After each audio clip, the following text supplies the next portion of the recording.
दोस्तों, जैसा कि आप लोगों को पता है कि किसी भी सरकारी योजना के पैसे आपके खाते तक पहुंचने के लिए आपके खाते को एनपीसीआई से मैप कराना ज़रूरी होता है। और एनपीसीआई से जहां तक मैपिंग की बात है तो वो काम आप अपने ब्रांच में जाकर कर सकते हो, लेकिन बहुत ऐसे लोग हैं या फिर मैक्सिमम बैंक में उनका जो आधार कार्ड है वो उनके कोर बैंकिंग सिस्टम यानी बैंक में लिंक कर दिया जाता है और उनको स्क्रीनशॉट दिखाकर बताया जाता है कि यहाँ से हमने कर दिया है। इसके बावजूद उनका जो है यूआईडीएआई के ऊपर शो नहीं होता है। तो अगर आपने अपना आधार कार्ड एनपीसीआई के लिए बैंक में दिया हुआ है, लिंक कराने के लिए आपका लिंक नहीं हुआ है, यूआईडीएआई के वेबसाइट पे बहुत सारी दिक्कतें बता रही है, जैसे इनएक्टिव, एक्टिव या फिर बहुत सारे लोगों का एक्टिव बताता भी है तो वो पुराना वाला बैंक होता है। तो आज का ये वीडियो ना आपके लिए देखना बहुत ही ज़रूरी है, क्योंकि आज के इस वीडियो में आपकी परेशानियों का 100% हम अंत लेकर आए हैं।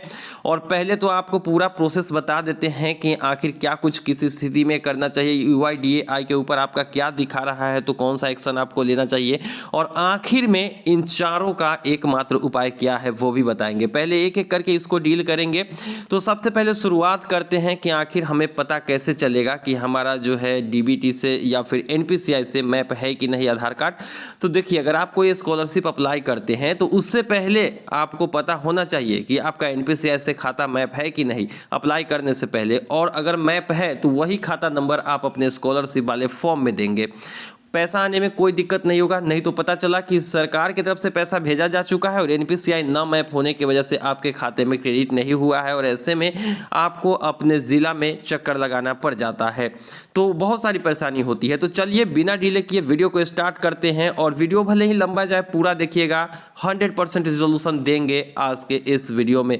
क्योंकि मैंने कहा है आपको कि कोई ऐसा वेबसाइट नहीं है, कोई ऐसी बैंक नहीं है जहां पर आप ऑनलाइन डीबीटी लिंक कर लोगे या फिर एनपीसीआई से ऑनलाइन मैप कर लोगे, क्योंकि ये फैसिलिटी बैंकों को ही दी जाती है और बैंक ही आपके आधार कार्ड को एनपीसीआई से मैप करते हैं। अगर बैंक ने कह दिया है कि कर दिया फिर भी नहीं हुआ, सब कुछ कोई भी डाउट है इससे रिलेटेड तो बस वीडियो को पूरा देखिए। लंबा जाएगा वीडियो, कोई दिक्कत नहीं है, डिटेल्स में समझना बहुत ही ज़रूरी है।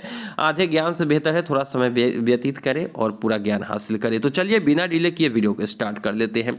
तो सबसे पहले जानते हैं कि हम कैसे जानेंगे कि हमारा एनपीसीआई से मैप है कि नहीं। तो बहुत आसान है, यूआईडीएआई सर्च करेंगे गूगल में, यूआईडीएआई की ऑफिशियल वेबसाइट आ जाएगी, वहाँ पर जाएंगे।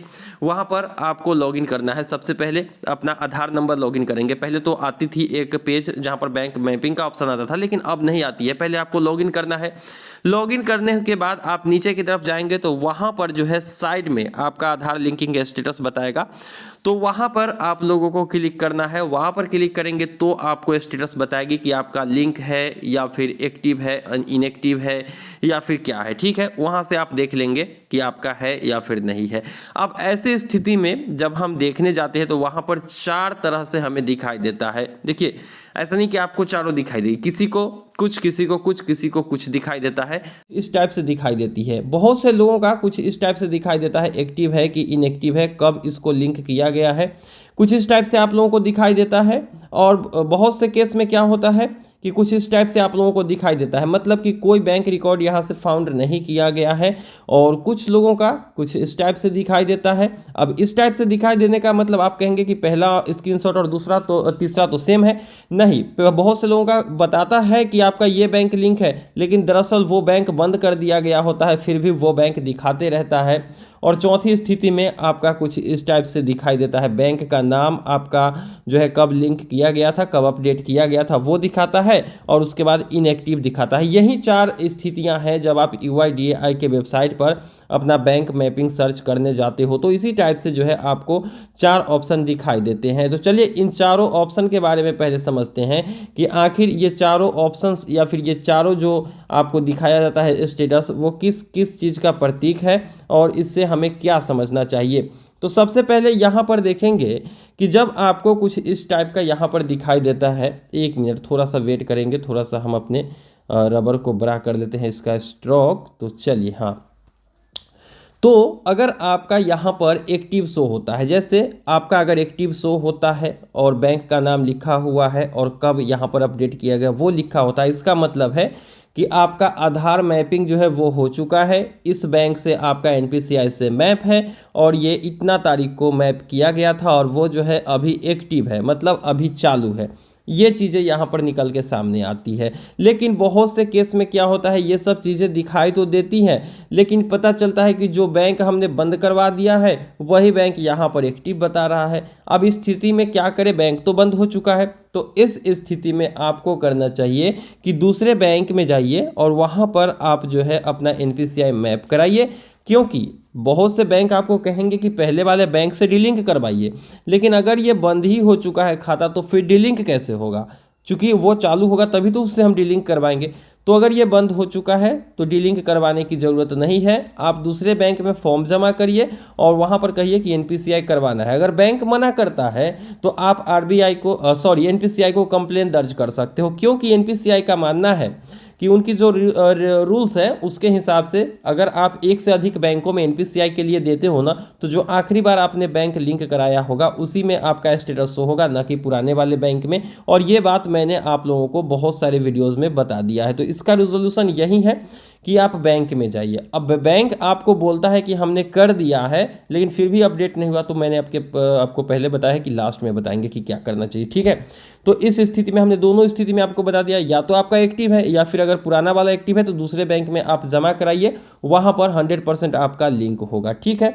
अब आगे बढ़ते हैं। इस स्थिति में क्या करना है, अगर आपका जो है नो बैंक रिकॉर्ड फाउंड बता रहा है, इनएक्टिव बता रहा है, आधार नंबर कोई भी बैंक का नाम नहीं आ रहा है, इसका ये मतलब हुआ कि आपका आधार कार्ड जो है वो किसी भी बैंक से लिंक नहीं है NPCI के सर्वर पर। और इस स्थिति में आपका जो है फ़ायदा ये होता है आपको कि आप किसी भी बैंक में अभी NPCI के लिए दीजिएगा तो वहाँ पर हाथों हाथ आपका लिंक हो जाएगा, क्योंकि इससे पहले कोई बैंक आपका एक्टिव ही नहीं है, पूरा बैंक आपने कभी भी किसी भी बैंक में NPCI कराया ही नहीं है। तो जिस बैंक में देंगे उस बैंक से आपका जो है ये लिंक होके एक्टिव शो होने लगेगा। लेकिन ध्यान रहे आप बार बार बैंक ना बदले, क्योंकि अगर आप किसी ग्रामीण बैंक में दे देते हो और वहाँ पर लिंक हो जाता है, जैसे कि यहाँ पर आप लोग देख सकते हो, यहाँ पर ग्रामीण बैंक में लिंक हो गया, आगे चल के अगर हम चाहें कि स्टेट बैंक ऑफ इंडिया में ले जाए तो चल तो जाता है, वहाँ पर चेंज हो जाता है, कोई दिक्कत नहीं है, लेकिन दिक्कत तो आती है ना। अगर आप लोग गए होंगे तो आपको पता चला होगा कि कितना इसका चक्कर लगाना होता है और फिर भी चेंज नहीं होता है। तो सोच समझ के आप जो है लिंक करवाइएगा, ठीक है। तो अगर ये इनएक्टिव बता रहा है, कोई बैंक रिकॉर्ड नहीं है, तो और भी बड़ी अच्छी बात है, आप किसी भी बैंक में अपना NPCI मैप करा सकते हो, बहुत आसानी से आपका जो है मैप हो जाएगा। तीसरी स्थिति में क्या होता है कि आपका जो है यहाँ पर लिंक और एक्टिव शो होता है।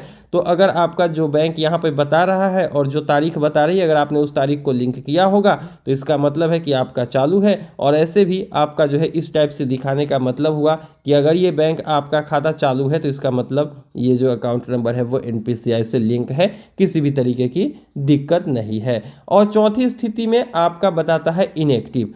अब मैंने आपको पहले बताया कि अगर दूसरे बैंक में जाके आप लिंक करवाना चाहते हो तो वहाँ पर ये इनएक्टिव बताएगा। पहले इनएक्टिव करवाना होता है, बहुत सारे बैंक बोलते हैं कि पहले इनएक्टिव कराइए, तो आप जाके दूसरे बैंक में इनएक्टिव पहले करा लेंगे पहले वाले में, उसके बाद वाले में लिंक करेंगे। तो जो यहाँ जैसे ही इनएक्टिव बताएगा ना उसके बाद लिंक कराएंगे तो ये एक्टिव बताने लगेगा दूसरे बैंक के साथ। लेकिन इनएक्टिव है तो अच्छी बात है, लेकिन जिसका एक्टिवेट है और वो चेंज करना चाहते हैं तो दिक्कत वहाँ पर आती है। इनएक्टिव है इसका मतलब आपने इससे पहले किया हुआ था link state bank of India को और उसको आपने डिलिंक करवा दिया है, वह या फिर किसी कारण से वो इनएक्टिव हो गया है, तो आपको दोबारा अगर SBI रखना है तो इसी बैंक में NPCI कराने के लिए बोलना होगा। और अगर चेंज करना है तो किसी दूसरे बैंक में जाइए और इसको आप चेंज भी कर सकते हो। जैसे यहाँ पर देख सकते हो इस आधार नंबर से state bank of India link था, उसको इनएक्टिव कराया गया 3/8 को, और उसको यहाँ पर देख सकते हो यूनियन बैंक को एक्टिव कराया गया 27/9 को इसी आधार नंबर पे। तो इस तरीके से जो है हम बैंक बदलते हैं, इनएक्टिव करा के अगर बदलिएगा तो बहुत अच्छी बात है। तो ये चारों स्थिति को आपने समझ लिया है। अब बात कर लेते हैं कि अगर आपके बार बार बैंक जाने से बैंक आपका आधार कार्ड बोल रहा है कि मैप हमने यहाँ से कर दिया है, लेकिन आपका UIDAI के वेबसाइट पे पुराना बता रहा है, इनएक्टिव बता रहा है या कुछ भी बता रहा है, तो आपको कुछ नहीं करना है। आपको जो है NPCI को या तो कंप्लेंट कर देना है, और अगर आपको कंप्लेन नहीं करना आता है तो कोई दिक्कत नहीं है, ऐसा नहीं कि हम आपको बताएंगे, आप इन सब झंझटों में ना पड़े। चाहे बैंक कोई भी हो, आप काफ़ी आसानी से अपने बैंक के मैनेजर से कांटेक्ट कर सकते हैं। जाइए बैंक मैनेजर से कांटेक्ट करिए और उनको बोलिए कि हमने इतने दिनों से दिया हुआ है आधार NPCI से मैप कराने के लिए, और यहाँ से बेवजह ये बोल रहे हैं कि हमारा जो है मैप कर दिया गया है, लेकिन वो CBS में लिंक कर देते हैं कोर बैंकिंग सिस्टम में कि बैंक से आपका आधार कार्ड लिंक हुआ है, ना कि SBI से। और आप बताएंगे कि UIDAI के वेबसाइट पे तो शो नहीं हो रहा है। तो बैंक मैनेजर से मैं उम्मीद करता हूं कि 100% आपके प्रॉब्लम का रिजोल्यूशन हो जाएगा, क्योंकि बैंक मैनेजर बहुत से लोगों के ऐसे काम करवा चुके हैं। क्योंकि ये बात मैं नहीं बता रहा, खुद यूजर बता रहे हैं हमारे टेलीग्राम चैनल पर कि उनका जो है जब उन्होंने कांटेक्ट किया मैनेजर से तो उनका काम हो गया और UIDAI के वेबसाइट पे शो होने लगा। अब बात उठता है कि अगर वहाँ से लिंक कर दिया जाता है तो कितना दिन लगता है। तो देखिए 2 से 3 दिन में यहाँ पे दिखाने लगता है, लेकिन बहुत सारे केसेस में आपको ब्रांच बोलेगा कि आपका 15 दिन तक वेट करिए। तो उस स्थिति में किसी भी स्कॉलरशिप को अप्लाई करने से पहले आप लोग पहले जब तक यहाँ पर स्टेटस आपका एक्टिव शो ना हो उस बैंक का खाता नंबर ना दीजिए, नहीं तो बाद में परेशानी हो सकती है और बहुत से लोगों को हुई भी है। इसीलिए हमने ये वीडियो बना दिया है। तो मुझे उम्मीद है कि आप लोगों ने समझ लिया होगा और इस वीडियो में बताई गई एक एक बात सत्य है और हमने बहुत सारे वीडियोस इसके ऊपर डाले हुए हैं। उन वीडियो को देखकर भी आप एक एक करके समझ सकते हो कि आधार लिंकिंग, सीडिंग, DBT लिंकिंग, ये सब मैपिंग वगैरह क्या होता है। तो वो चैनल पर पड़ी हुई है, एक बार सर्च करेंगे और आपका ज्ञान डेफिनेटली बढ़ेगा इस क्षेत्र में। तो मुझे उम्मीद है कि वीडियो ये वाली तो आप लोगों को पसंद आई होगी। वीडियो पसंद आए तो वीडियो को लाइक करके चैनल को सब्सक्राइब करिए। डिस्क्रिप्शन बॉक्स में टेलीग्राम चैनल का लिंक है, अगर वहाँ से हेल्प चाहिए तो उसको भी ज्वाइन कर लीजिए। और कोई सवाल वगैरह है तो कमेंट सेक्शन में लिखेंगे, हर कमेंट को पढ़ते हैं और रिप्लाई भी करते हैं। तो मिलते हैं किसी नए वीडियो में, दीजिए इजाज़त। Thank you.